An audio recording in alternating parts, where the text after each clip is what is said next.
Like I said, I've been reviewing Iron Crown Enterprises MERP, or Middle Earth role playing game system, from the 80s and 90s, and I go through each one of the individual books that I have in my collection and give you a little bit of an overview and my opinion on them, mostly for something productive and different to show. I put it out there because I haven't seen a whole lot of this by other people, and while others will review the new stuff coming up, I'm looking at some of the old stuff that we have and that exists, and you don't need to go out of your way to find. This brings us to question 30 for the RPG a Day challenge for 2017. What is an RPG genre mashup you would most like to see? Well, I'm going to tell you something right now, friends.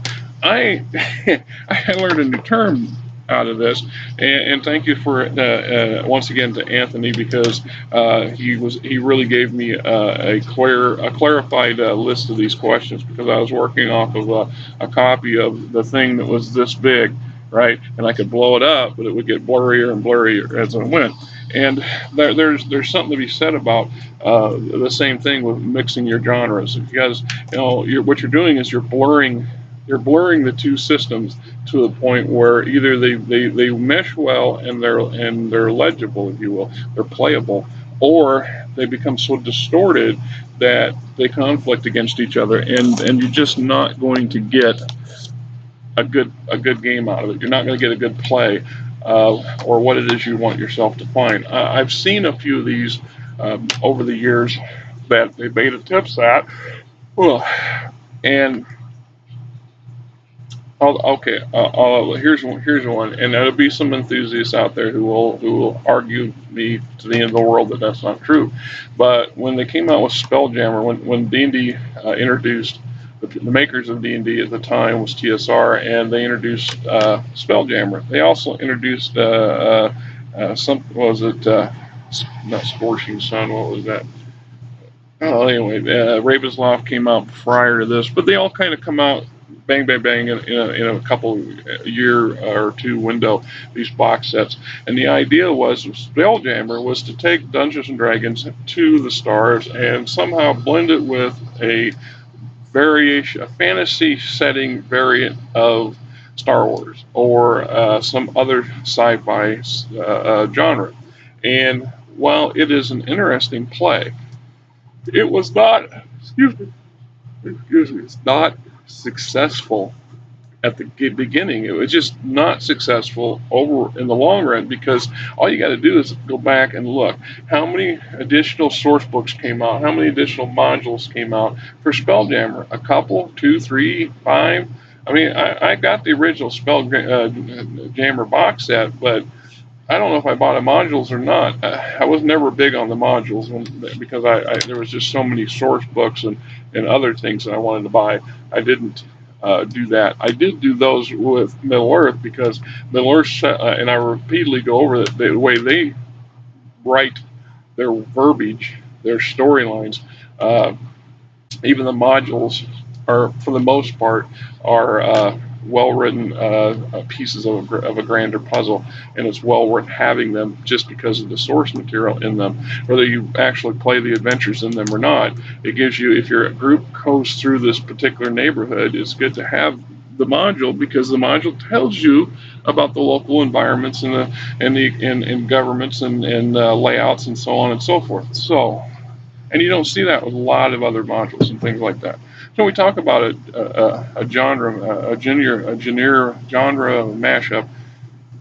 Like I said, that was a new term for me. I had to Google it, because I wasn't sure exactly what that meant. I know I thought it meant, but not so much.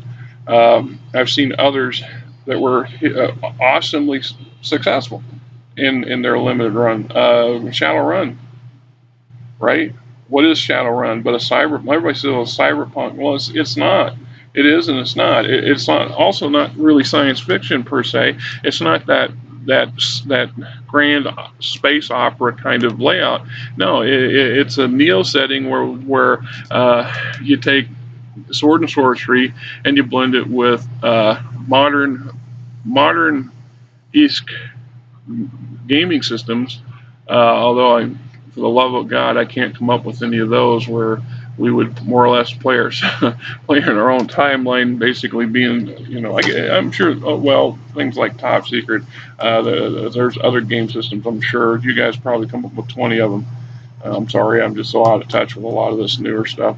But they were really successful, in part because it's one of those what if scenarios that those people who got into the system thought, ooh, wouldn't that be so cool if that happened when the millennia rolled around? Of course, it didn't, but it worked well. And they, oh, excuse me, the gods are creeping up on me, and I had a good night's sleep, and I got 4 days off because there's just no hours this week at work, which is hard on the fat man because it's hard on my wallet.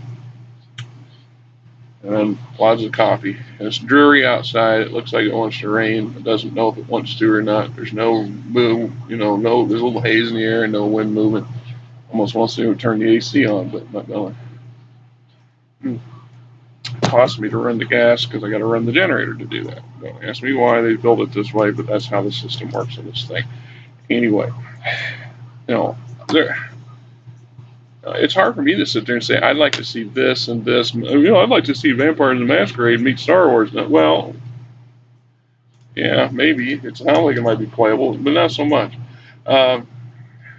I think today we pretty much have most of those. Any combination of game system you'd like to play is pretty much in existence.